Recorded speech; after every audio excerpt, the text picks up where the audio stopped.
Coucou mes petites coccinelles, j'espère que vous allez bien. Alors c'est bientôt la période de l'Aïd, du coup je vais commencer à vous préparer les vidéos des gâteaux. Aujourd'hui je vais commencer par l'incontournable griouche. C'est un gâteau traditionnel algérien qu'on retrouve sur toutes nos tables de fêtes, que ce soit l'Aïd, les fiançailles, mariage, baptême, etc. C'est vraiment le gâteau phare de chez nous. Donc voilà, je vais commencer à vous préparer la recette et Inch'Allah, vous allez réussir à le reproduire. Donc voilà, alors là j'ai pris 500 g de farine que je vais tamiser.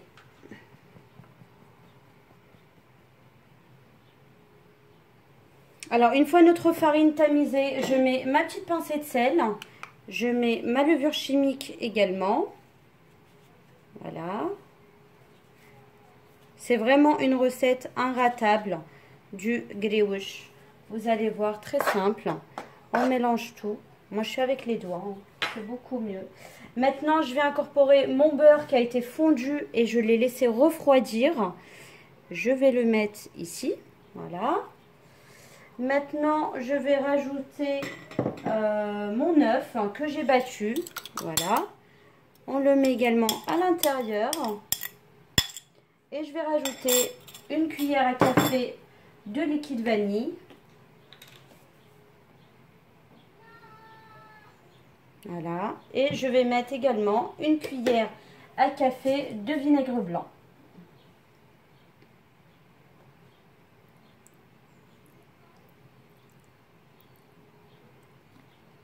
Voilà.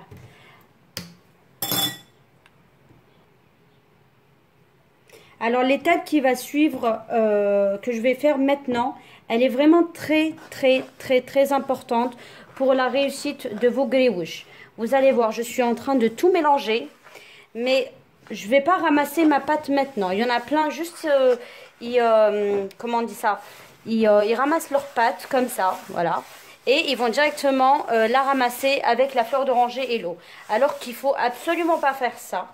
Moi, je sais que depuis que je suis petite, j'ai toujours vu ma mère, mes tantes, même en Algérie, quand j'y allais, tout le monde fait ce geste-là pour que vos griouches soient bien croustillants au moment de les déguster. Il ne faut absolument pas ramasser votre pâte maintenant. Il faut la sabler. Attendez, je ramasse tout et je vais vous montrer. Maintenant que j'ai ramassé tous les liquides, maintenant il faut sabler votre pâte. Mais vraiment, il faut que votre pâte, ça soit comme... Enfin voilà, il faut vraiment faire ça. Il faut qu'elle soit très fine. Même si ça doit vous prendre 10 à 15 minutes. Mais il faut bien faire pénétrer votre gras. Et ne jamais, je dis bien jamais, ramasser votre pâte directement avec l'eau. Voilà, je vais faire ça pendant 10-15 minutes. Il faut vraiment, voilà, n'hésitez pas à faire pénétrer le gras. C'est très important les filles. Voilà, j'ai sablé ma pâte. Vous voyez comment elle est? Vraiment, vous pouvez limite la repasser au tamis, tellement elle est fine. Et c'est vraiment une étape très importante les filles. Vraiment, n'hésitez pas à bien la frotter entre vos mains et faire ce geste-là. Regardez, voilà. Mais vraiment... c'est super important, ça fait pénétrer le gras. Et maintenant, je vais ramasser ma pâte avec un petit peu d'eau et de fleur d'oranger.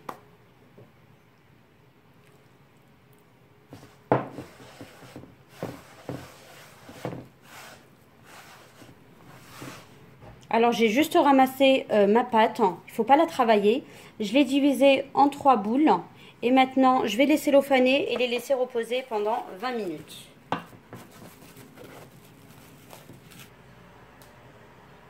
Voilà, c'est cellophané. Donc, comme je vous ai dit, je vais laisser ça pendant 20 minutes reposer. Et je voulais revenir sur un autre truc. Vous allez voir dans toutes les recettes en général, ils mettent 150 g de beurre. Moi, j'en mets toujours un petit peu plus. J'en mets 160 pour que vos griouches ils soient bien fondants. Et à la fois, c'est un peu paradoxal, mais un petit peu croustillant. Il faut que vos griouches ils soient légèrement croustillants en bouche et vraiment fondants aussi. Il faut qu'il y ait pas mal de gras, de beurre. En fait, c'est ça qui va faire... c'est ça le secret en fait du griouche. Il faut vraiment que votre pâte elle soit beurrée, mais bien comme il faut. Il faut vraiment Ne surtout pas oublier le geste que je vous ai dit de faire. Et c'est ça vraiment le secret des grillouches. Il faut que votre beurre il pénètre bien votre farine. Maintenant, je vais étaler ma pâte à environ 2 mm d'épaisseur.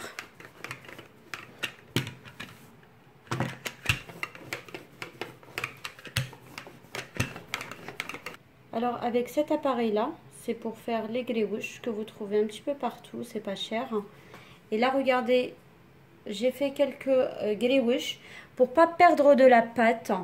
Donc, regardez, ici, je l'ai fait. Ici aussi, regardez comment vous faites. Vous venez et vous vous replacez ici. Regardez. Voilà, à ce niveau-là. Et là, vous commencez à appuyer. Alors, je vais vous remontrer. Vous prenez votre appareil pour pas perdre de pâte.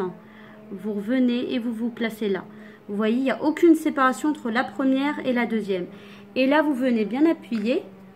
Voilà, et regardez, on n'a pas perdu de pâte. Je refais la même chose. Voilà, je viens me replacer toujours ici. Regardez, c'est collé, il faut que ça soit collé exactement. Et voilà, comme ça, encore une fois, on ne perd absolument pas de pâte.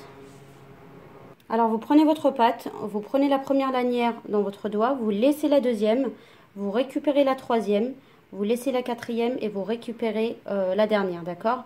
Et ce bout-là, on va venir le mettre ici et on va tout simplement le tirer et tout va se dérouler. Voilà. Vous voyez? Je vais vous refaire une deuxième. Donc, je vous montre une deuxième fois. Vous prenez votre première lanière, vous laissez la deuxième derrière. Vous récupérez la troisième, vous laissez la quatrième derrière et vous reprenez la dernière. Et ce petit bout, vous allez le passer derrière les deux dernières lanières et vous allez le récupérer ici. Voilà. Alors maintenant, je vais les plonger dans de l'eau chaude, dans l'huile chaude, pardon. Voilà.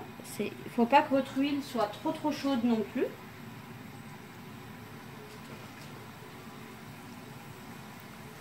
Il faut que vos grillouches soient bien dorées. Et n'hésitez pas à jeter un petit peu d'huile comme ça dessus. Vraiment tout doucement. Vous allez voir, ils vont bien gonfler. Vraiment, ça c'est super important. Essayez une sans jeter de l'huile et une en jetant légèrement de l'huile comme ça. Et vous allez voir la différence que ça va faire.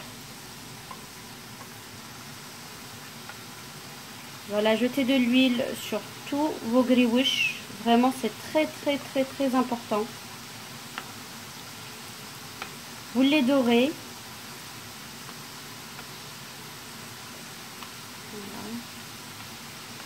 Voilà, ils sont bien dorés. Regardez. Je vais les laisser cuire encore un tout petit peu et je vais les enlever. Voilà, mes grillouches, ils sont cuits. Maintenant, je vais juste les mieler et mettre les grains de sésame au-dessus. Donc, quand vous avez fait vos grillouches, il faut vraiment, quand vous les prenez en main, il faut qu'ils soient vraiment légers. Il ne faut pas que vos grillouches soient épais, regardez. S'ils sont épais, c'est pas bon. Donc, voilà. Maintenant, je vais mettre mes grillouches dans le miel. Je vais les laisser 5 minutes dedans.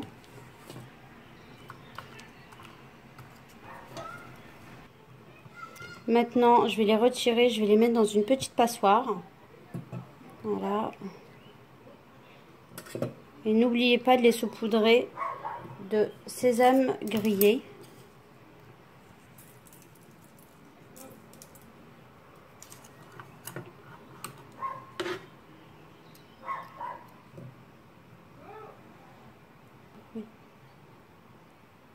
Vous les laissez s'égoutter de leur miel un petit peu et après vous pouvez les déguster.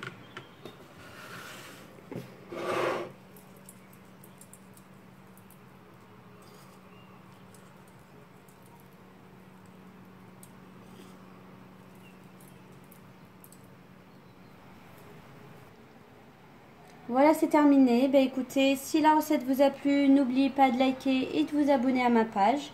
Je vous fais un gros bisou et je vous dis à la prochaine recette.